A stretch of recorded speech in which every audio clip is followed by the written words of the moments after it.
Maintenant, on va passer au panel de discussion. Donc, je vais inviter aux panélistes de venir me rejoindre. Alors, il y a quelques changements par rapport à ce qui était prévu.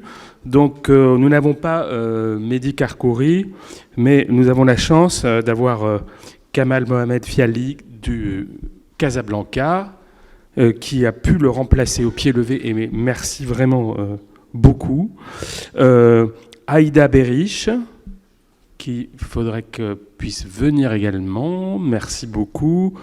Alors, Monia Majoub est remplacée par Oussema Jekali. J'espère que j'écorche pas trop vos noms. Et puis, il y a Samir Mokrani et Sébastien Morin.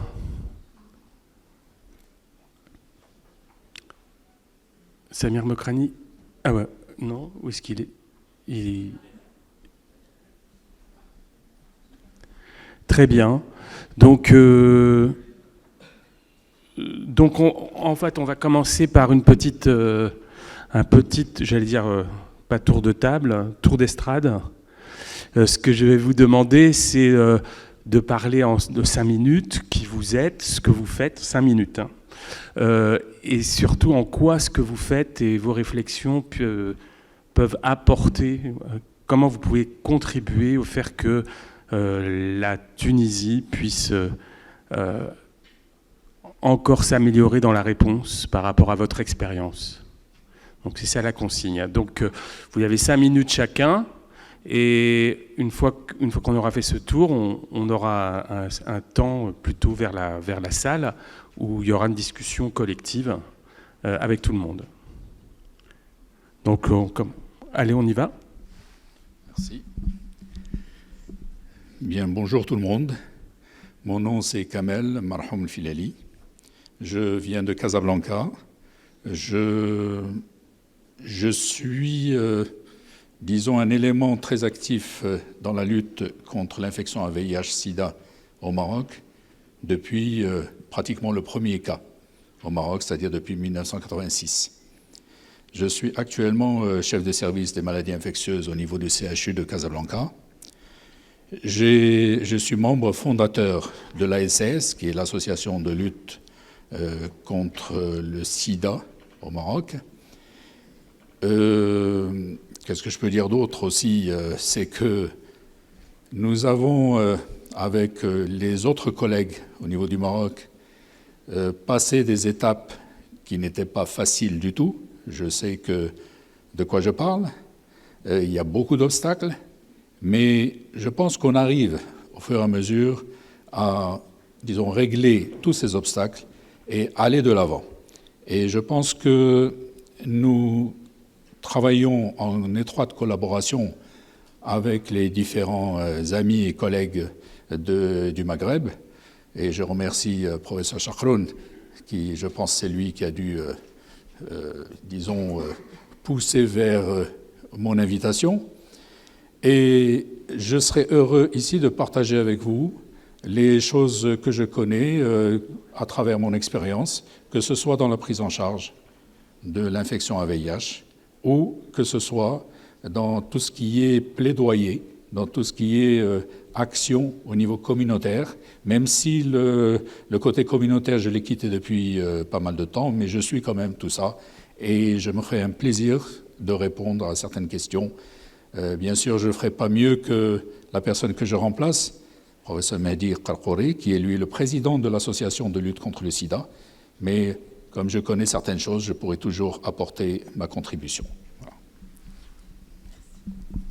Donc, bonjour, je suis Dr Aïda Berish, je suis donc membre de l'équipe de maladies infectieuses de l'hôpital La Rabta sur Tunis, donc le service qui a le plus grand nombre de patients ou de personnes vivant avec le VIH pris en charge. Là, mon rôle, c'est surtout dans la prise en charge de ces patients. Donc, on est les premiers à les recevoir après qu'il y ait eu un dépistage, que ce soit un dépistage en ville ou un dépistage au niveau des associations. Ces patients sont souvent accompagnés donc, par les accompagnateurs de ces associations.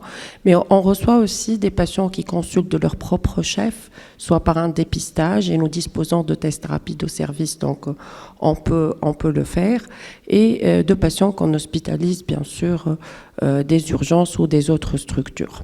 Donc notre rôle, c'est un rôle certes thérapeutique d'une part, mais aussi un rôle éducatif, un rôle d'orientation. On fait du psychosocial avec le thérapeutique, et heureusement qu'on a une équipe multidisciplinaire donc, qui permet cette prise en charge. Mais aussi notre rôle est un rôle d'orientation, d'information, et on essaye de faciliter l'accès aux soins aux patients et de les inciter à encourager ceux qui ne se connaissent pas encore séropositifs ou qui ont un comportement à risque à consulter. On essaye aussi d'agir en évitant au maximum tout ce qui est stigmatisation et discrimination, parce que parfois les patients appréhendent donc la consultation. Voilà, donc on est on fait partie de la boucle de prise en charge. Donc malheureusement, on est en dernier, mais on essaye aussi d'intervenir avant qu'il y ait donc la prise en charge. Donc ma présence ici, c'est en tant que praticienne essentiellement. C'est pour apporter un peu peut-être le vécu et pour aider à proposer des solutions pour améliorer donc la prise en charge et l'orientation de ces patients.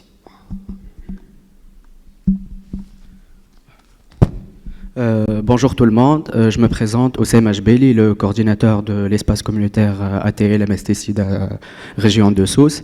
C'est un espace dédié pour les jeunes dans toute leur diversité et qui les offre plusieurs services dans la prévention, la sensibilisation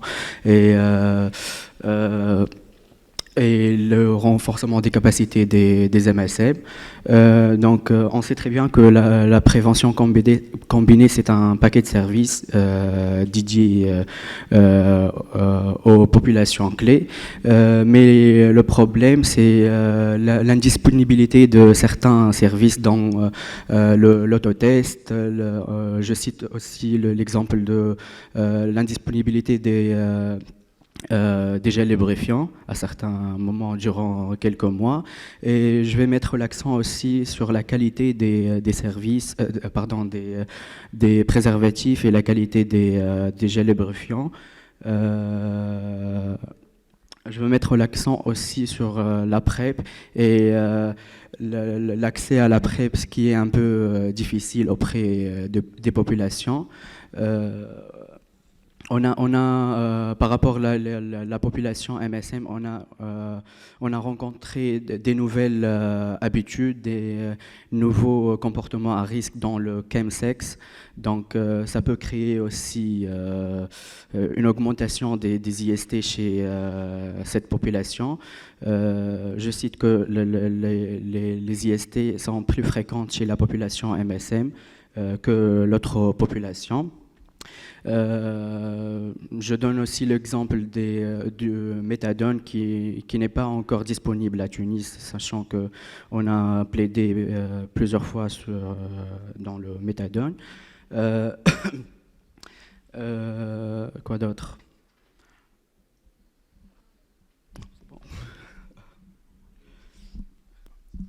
Alors, bonjour tout le monde, je me présente Sébastien Morin, je travaille pour le Medicines Patent Pool à Genève. On est une fondation à but non lucratif axée sur l'accès aux médicaments. Donc le travail qu'on va faire, c'est amener les génériques de qualité à prix abordable dans les pays à revenus faibles intermédiaires. On est financé par certains gouvernements et on est totalement axé sur la santé publique. Donc le travail que nous, on va faire, ce sera un travail d'abord en amont. On va identifier les priorités médicales en termes de médicaments qui sont nécessaires pour implémenter, par exemple, les guides thérapeutiques de l'OMS et pour lesquels il y aurait des barrières d'accès. C'est-à-dire, par exemple, il n'y a pas de générique, le prix est élevé, les produits ne sont pas enregistrés dans les pays. Ensuite, une fois qu'on a identifié ces molécules, par exemple, on a fait ce travail il y a une dizaine d'années pour le dolutegravir, on approche les compagnies pharmaceutiques et puis on va les convaincre de nous donner ce qu'on appelle une licence. C'est une permission de travailler avec les génériques et de les amener dans un très grand territoire. Typiquement, une centaine de pays, sachant que notre impact au cours des années a touché 148 pays, dont la Tunisie et dont plusieurs autres pays de la région MENA. On a distribué plus de 35 milliards de doses de médicaments qui correspondent à 94 millions de traitements de personnes traitées pendant une année. Donc, c'est plutôt énorme. L'an dernier, on a permis le traitement en première ligne via le dolutegravir et les combinaisons pour plus de 20 millions de personnes. Donc, la grande majorité des personnes sous traitement ont accès à des génériques à très bas coût, maintenant entre 39 et 45 $ via le Fonds mondial pour un traitement de première ligne. Donc, le TLD, par exemple, la combinaison à dose fixe, c'est un traitement qui est passé par nos génériqueurs, ainsi que les formulations pédiatriques aussi, le DTG dispersible, ou l'ALD, qui est un nouveau produit, une combinaison à dose fixe pour les enfants, donc qui permet de simplifier grandement, augmenter l'adhérence. Je vous parle de ça parce que c'est important, le traitement pour la prévention, on en a entendu parler, le treatment as prevention, I égale I, U égale U, donc indétectable égale intransmissible. Ensuite, évidemment, il y a la PrEP orale. Il faut savoir que la PrEP orale à base de tenofovir, donc tenofovir lamivudine ou tenofovir emtricitabine, ces produits sont disponibles sous forme générique. Ils sont à des prix très abordables, aussi autour de 40 $ par année via le Fonds mondial, sachant que les pays comme la Tunisie, avec leurs subventions du Fonds mondial, mais aussi avec leurs fonds domestiques, peuvent acheter à ces prix. Il n'y a pas besoin d'avoir des appels d'offres pour le pays qui souvent vont amener à des prix beaucoup plus élevés. Et ces prix plus bas via le Fonds mondial ou autres permettent d'être un catalyseur pour offrir des traitements meilleurs et un programme beaucoup plus ample. C'est-à-dire qu'au lieu de dépenser l'argent sur des médicaments, on sauve beaucoup et on peut réinvestir dans la qualité des soins, dans le nombre de personnes sous traitement.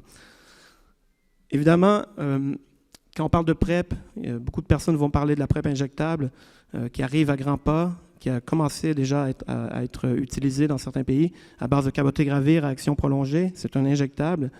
Nous, on a une licence pour ça, c'est-à-dire qu'on a la permission de travailler avec des génériqueurs, ce qu'on a commencé depuis une année.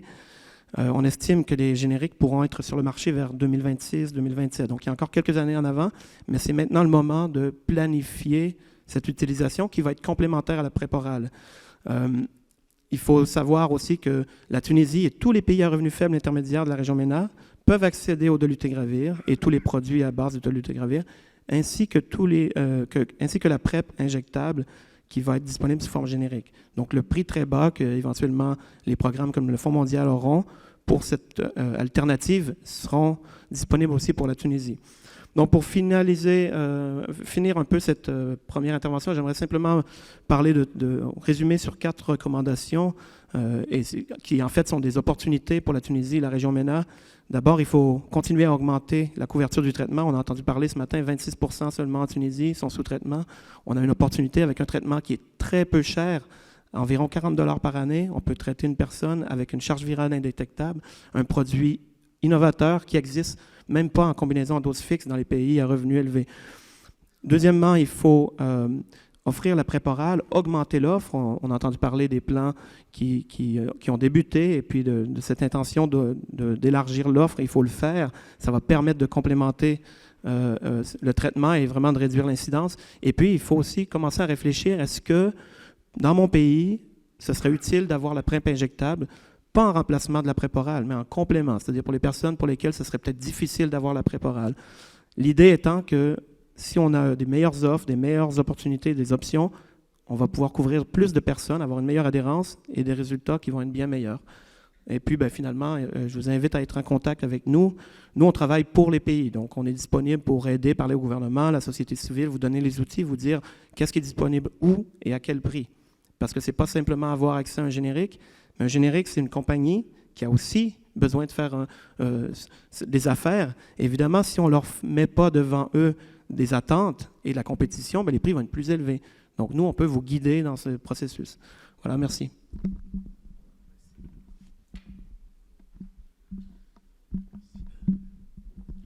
Merci. Donc, rebonjour. Donc, Je me représente, donc Dr Mokrani Samir, comme j'ai dit. Donc, je suis le coordinateur du programme national de lutte contre le VIH, SIDA, IST, donc au ministère de la Santé. Donc, qu'est-ce que j'ai fait donc, mon expérience. Voilà, pour le VIH, mon expérience, elle est, disons, elle n'est pas vraiment très ancienne. Je suis, maintenant, c'est ma deuxième année au niveau du programme national de VIH, mais donc avant ça, j'étais responsable aussi du programme national de santé maternelle et néonatale. Donc, je travaillais dans cette équipe. Avant ça aussi, dans le programme national de lutte contre la grippe et les hépatites. Donc, j'ai, au sein de la DSSB, une petite expérience dans les différents programmes. Mais aussi, j'ai eu l'occasion, donc j'ai été en Afrique du Sud dans le cadre de coopération pendant 3 ans et demi. Donc, j'ai travaillé dans la première ligne. Et surtout le VIH, on avait 2 journées par semaine. Ce sont les ERV cliniques où le médecin généraliste, c'est-à-dire le médecin de première ligne, c'est lui qui prend en charge les PVVIH, c'est-à-dire c'est pas comme chez nous, donc les spécialistes et tout ça. Donc on revient vers les spécialistes dans le cas des difficultés rencontrées, mais on fait tout. Donc on demande la charge virale, le CDK, donc on suit nos patients, si elle est stable, on continue le traitement. Donc c'était un travail réellement de terrain qui est très enrichissant pour moi. Donc mon rôle en tant que coordinateur du programme national, bien sûr, le PNLS, c'est donc, comme vous avez, c'est le ministère de la Santé, c'est le coordinateur qui doit collaborer entre les différents intervenants. Et cette coordination donc doit être très efficace parce que ça dépend de la réussite de notre riposte. Parce que, comme vous savez, en tant que coordinateur du programme national, donc on est responsable de la budgétisation, de l'achat des médicaments, de l'achat de tous les réactifs, les tests rapides, des intrants. Donc ce sont ma responsabilité et la responsabilité de la DSSB, donc avoir des données de très bonne qualité, des estimables, pour nous donc avoir donc la possibilité de budgétiser correctement, mais aussi pour ne pas tomber dans les pénuries, comme ça s'est passé il y a 2 années concernant les tests rapides, même les médicaments et tout ça. Donc, on va essayer ensemble donc d'avancer pour ne pas avoir ces ruptures, parce que il y a un travail qui est en train de se faire par tous les intervenants, donc de terrain, des associations, les centres de prise en charge, aussi au niveau central. Et parfois, ces ruptures, ils vont c'est-à-dire casser cette courbe donc pour revenir, ça sera un peu difficile et on va perdre beaucoup de temps. Donc la prévention combinée, c'est une des activités ou bien des axes donc qu'on est conscient de son importance. C'est pour cela, en 2024, on a cette stratégie, le paquet de services qui est réalisé, et on va l'implémenter ensemble. Bien sûr, à travers aussi les autres activités, le PrEP, donc l'autotest, ce sont le paquet de services. Donc c'est pour cela, ça sera en 2024, ensemble, on va donc avancer pour arriver à nos objectifs et infléchir donc les tendances, comme on a dit, donc la tendance elle est en hausse. On doit donc agir pour arriver bien sûr à nos cibles. Merci.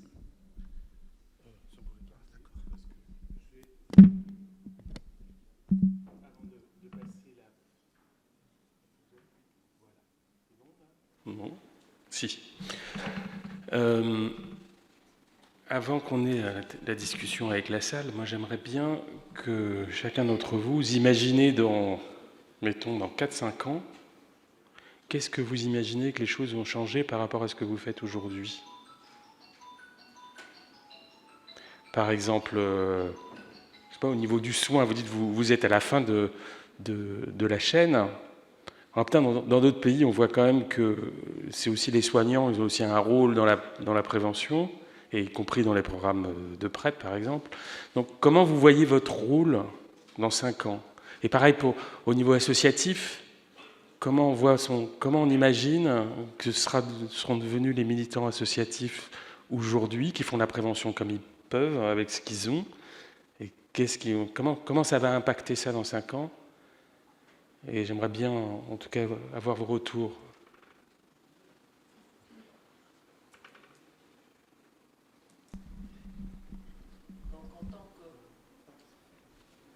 Donc, en tant que soignante, l'objectif, c'est de voir de moins en moins de patients qui arrivent à un stade d'affection opportuniste.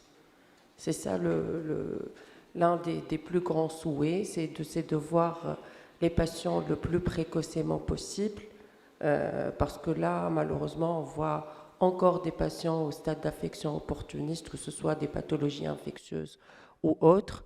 Et là, on sait très très bien que le pronostic n'est pas le même.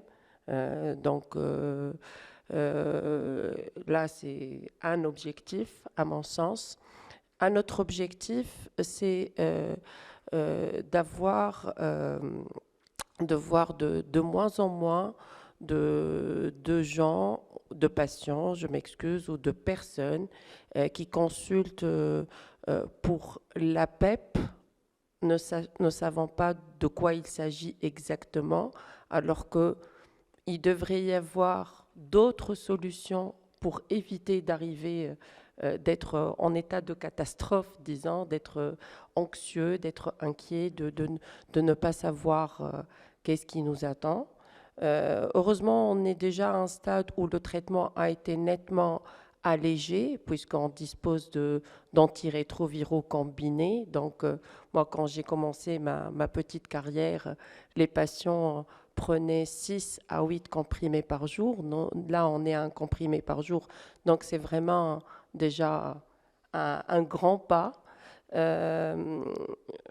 Quoi d'autre? Et d'avoir aussi que les patients aient moins peur de consulter, de se faire dépister, d'adhérer au traitement.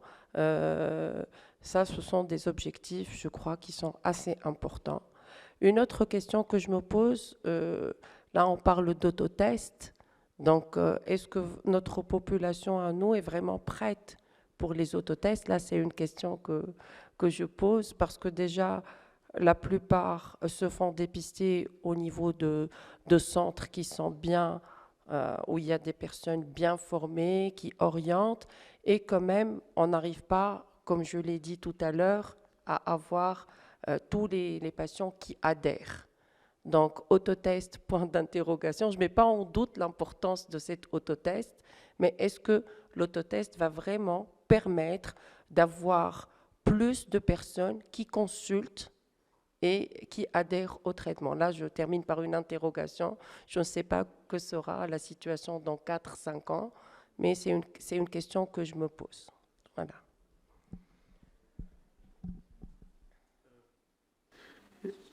Au niveau des associations, dans 5 ans, on en sera où en Tunisie?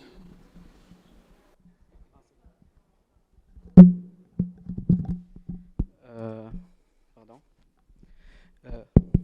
Alors, moi, j'imagine plutôt que dans 5 ans, on peut arriver à que tous les jeunes peuvent jouir leur santé et leurs droits sexuels, bien sûr, que l'accès aux soins et ou bien l'accès aux services sera plus facile que maintenant.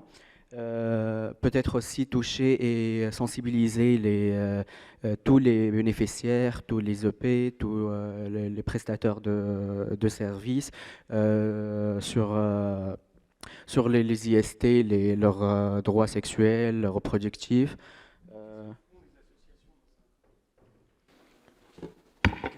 Dans 5 ans, est-ce qu'il y aura toujours besoin d'avoir des associations? Et pourquoi faire alors si tout est réglé?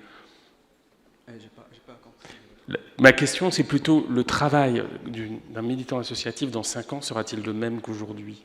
Qu'est-ce qu'on peut imaginer qui serait différent? Peut-être que la sensibilisation des personnes, et on essaye de changer leur comportement à risque.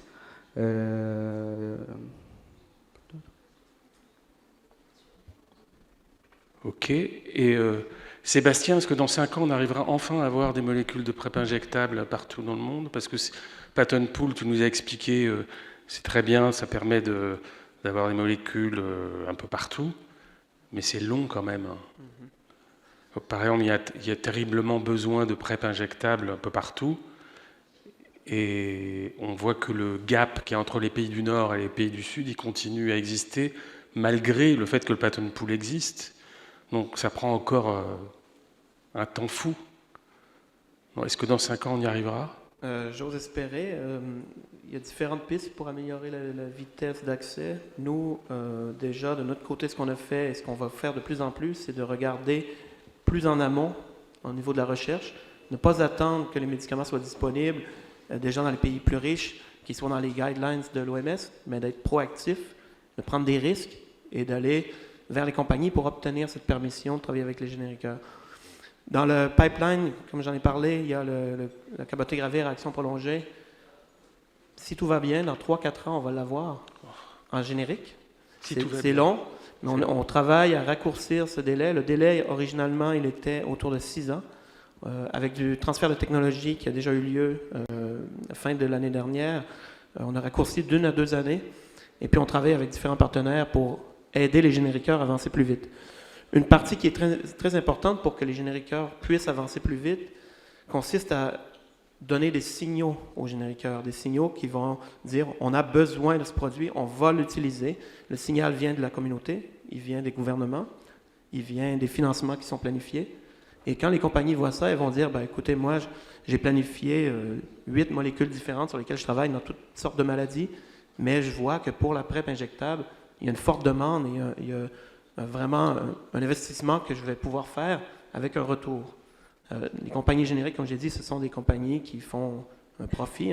Il est beaucoup plus petit, il est fait différemment, les prix sont beaucoup moins chers, mais il faut leur donner le signal commercial qui va les inciter à aller plus vite.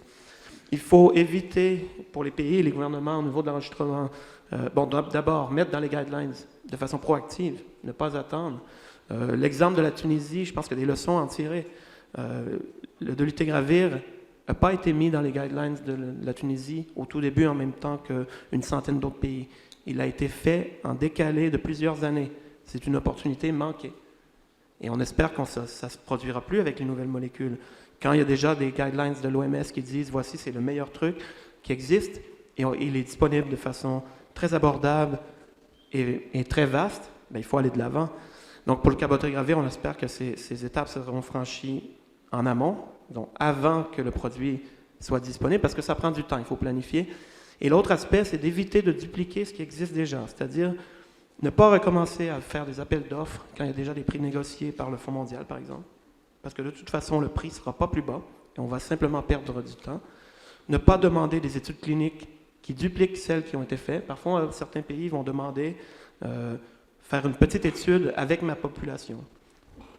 C'est intéressant, mais si ça fait un délai avant l'utilisation, c'est un temps perdu. Parce que cette molécule, c'est dans les guides thérapeutiques de l'OMS, par exemple, il a déjà été démontré qu'elle est meilleure, qu'elle est recommandée. Donc, ça ne sert à rien de dupliquer ça. Et puis, il faut faciliter l'enregistrement, c'est-à-dire que l'organisation qui approuve les médicaments, qui met sur la liste des médicaments essentiels dans le pays, il ne faut pas que ça leur prenne 2 ans d'évaluer un dossier. Il faut que ça soit fait rapidement. Il y a des processus pour faire ça en collaboration avec l'OMS, par exemple. Et donc, tout ça peut accélérer. Et j'espère qu'on y sera dans 5 ans et qu'il y aura déjà de la PrEP injectable dans la région et pas seulement en Afrique subsaharienne, comme c'est toujours le cas avec ce délai. Et puis, peut-être un petit aparté. Un type de molécule dont je n'ai pas parlé, on est en train de travailler en amont pour les anticorps monoclonaux, pas pour le traitement de tout le monde, ni pour la prévention de tout le monde, mais pour la prévention chez les nouveau-nés. d'avoir une injection à la naissance, comme un vaccin, un équivalent de vaccin, qui serait donné, qui protégerait pour la période d'allaitement et de transmission postnatale. Et avec ça, on peut éliminer le VIH pédiatrique et accompagner avec les meilleures formulations qui existent et qui vont commencer à être utilisées. J'ai parlé du ALD pédiatrique, la combinaison nouvelle. Il faut switcher vers cette combinaison et ensuite, on pourra accompagner les enfants jusqu'à l'adolescence et à l'âge adulte sans développement des maladies opportunistes, sans complications de VIH. Alors si j'entends bien, il faudrait que les pays prévoient déjà le coup d'avant le coup d'après plutôt, dans les recommandations. Et donc du coup, par exemple au Maroc et en Tunisie, est-ce que vous êtes déjà en train de discuter de PrEP injectable avec le cabotegravir, qui est une vraie question qui se pose un peu partout? Et donc, est-ce que on y reviendra sans doute cet après-midi dans la discussion sur la PrEP, mais comme on est dans la prévention combinée, c'est vraiment un outil qui va arriver. Donc, est-ce que vous écoutez Sébastien en pratique? C'est-à-dire, est-ce que déjà vous avez l'idée de, si ce produit arrivait demain, de le mettre dans les guidelines du pays? Quand je dis demain, à un coût évidemment abordable par le pays. Voilà. Bien, bon, personnellement, je pense que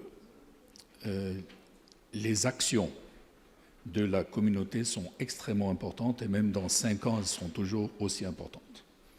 Pourquoi? Parce qu'on touche à un sujet qui est encore tabou, malheureusement, chez nous. Il y a encore beaucoup de choses qui doivent être initiées par un leadership qui n'est pas un leadership, disons, étatique. Là, je parle pour le Maroc. Nous avons pu placer certaines choses et les réussir à un certain degré parce que ça a été la communauté qui a fait les premiers pas. Et puis, ça a été approprié par le ministère de la Santé, et c'était ça l'objectif finalement. Parce que si on veut réussir quelque chose, il faut que l'État s'en mêle et que l'État qui a les moyens mette les moyens pour réussir ça. Alors effectivement, dans notre expérience, nous avons souvent agi par, disons, ouverture de brèche. Voilà. C'est-à-dire, on sait que tel produit ou telle procédure ou telle stratégie commence à donner ses fruits et que tout le monde y croit à l'international. Très bien, mais c'est quelque chose de nouveau. Donc, aller tout de suite changer des guidelines, c'est souvent un peu difficile. Et on a de l'opposition, on va être confronté à une opposition importante. Donc, on y va progressivement.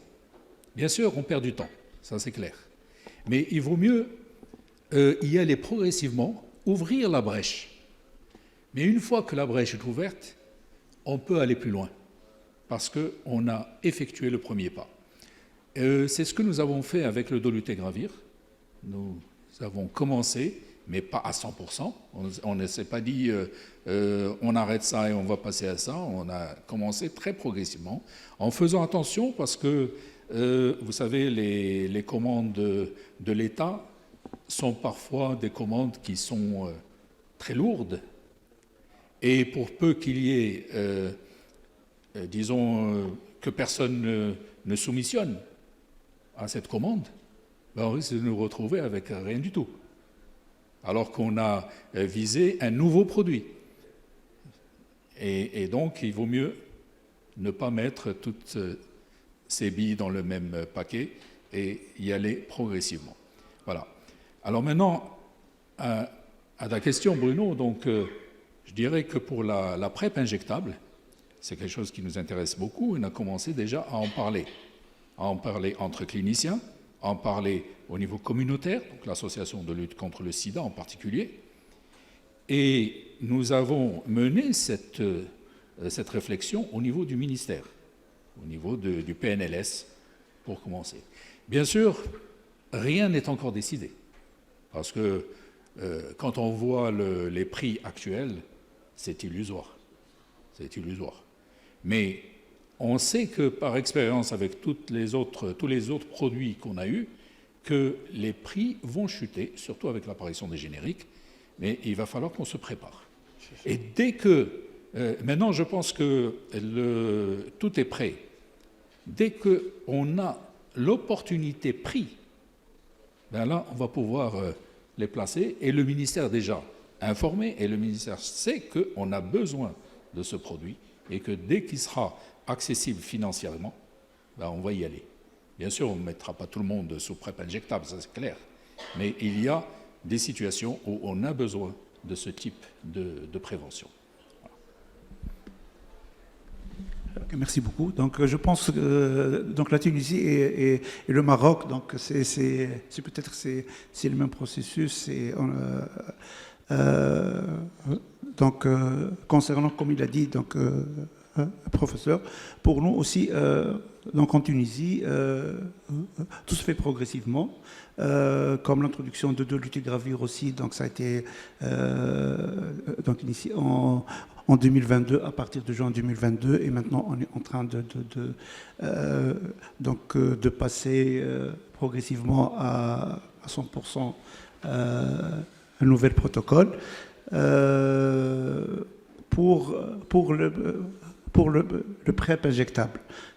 Pour nous, en Tunisie, on n'a pas encore déjà fini nos projets pilotes. Donc, on est en train de voir ce qui se passe, donc évaluer. On va prochainement aussi préparer le guideline concernant le PrEP en Tunisie, et je pense dans ce document il doit être ouvert, donc on doit axer aussi sur le PrEP injectable qui, comme a dit mon collègue, donc les prix actuellement ils sont vraiment très ils ne sont pas abordables du tout, donc on ne peut pas parler de PrEP injectable actuellement. Je pense en Tunisie on instaure le PrEP comme moyen de prévention. Et comme ceci dit, lorsque les prix donc seront abordables, on est ouvert, on discute entre, bien sûr, ministère et aussi tous les intervenants, et on peut proposer ça dans l'avenir. Mais pour nous, avant ça, on doit instaurer le PrEP, et on a un peu de temps. Donc, comme on a dit, il y aura quelques années pour ça. Donc, je pense les 2 premières années, on instaure le PrEP, et comme ça, après, on peut changer les protocoles ou passer vers l'injectable. C'est possible, c'est-à-dire on n'est pas vraiment... Merci.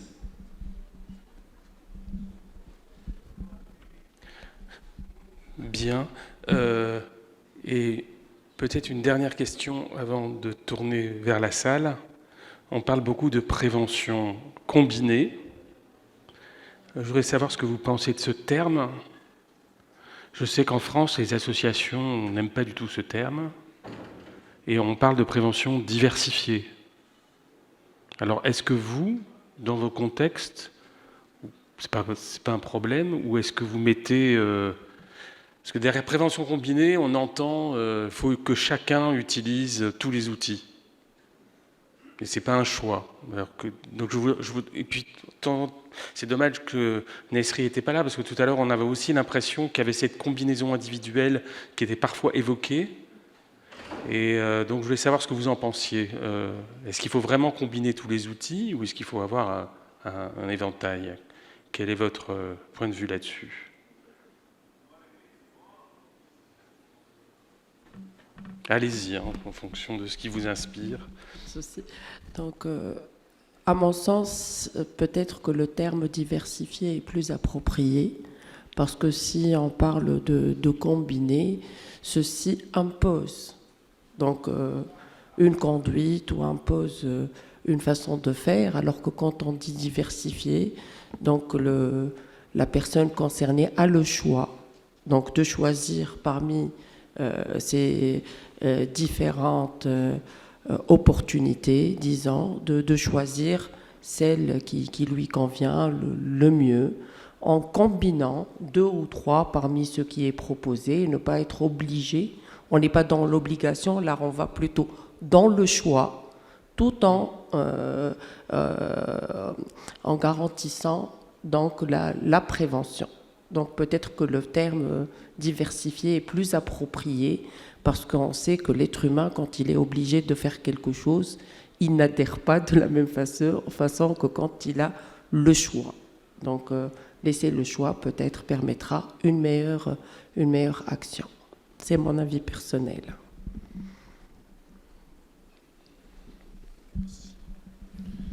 Écoutez, j'irai dans le même sens. Je pense que le terme de combiné, il n'est pas vraiment peut-être le meilleur. Ce serait plutôt une offre diversifiée. Voilà.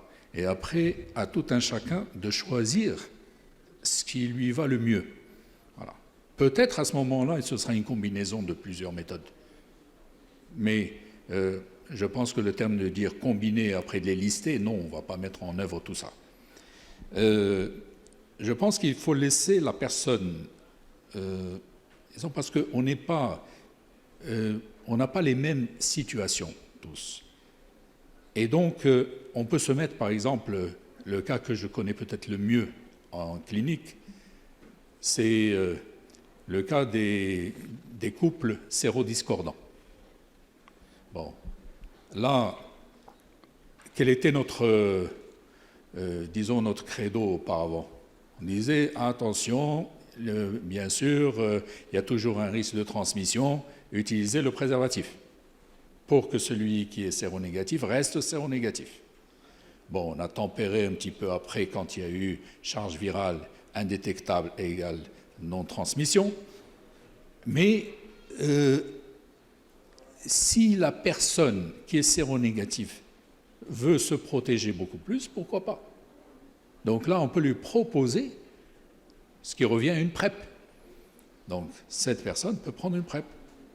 Et la personne qui est séropositive, ben, si elle veut vraiment protéger son conjoint, elle a tout intérêt à prendre correctement le traitement. Donc, treatment as prevention. Donc, finalement, vous voyez, ça c'est un exemple, mais on peut multiplier ça sur différentes situations, et à partir de là, on peut trouver ce qui va pour chacun. Mais vraiment, il faut que la personne soit d'abord au courant de ce qui existe, voilà, pour qu'elle puisse faire son choix, le meilleur choix possible qui lui va.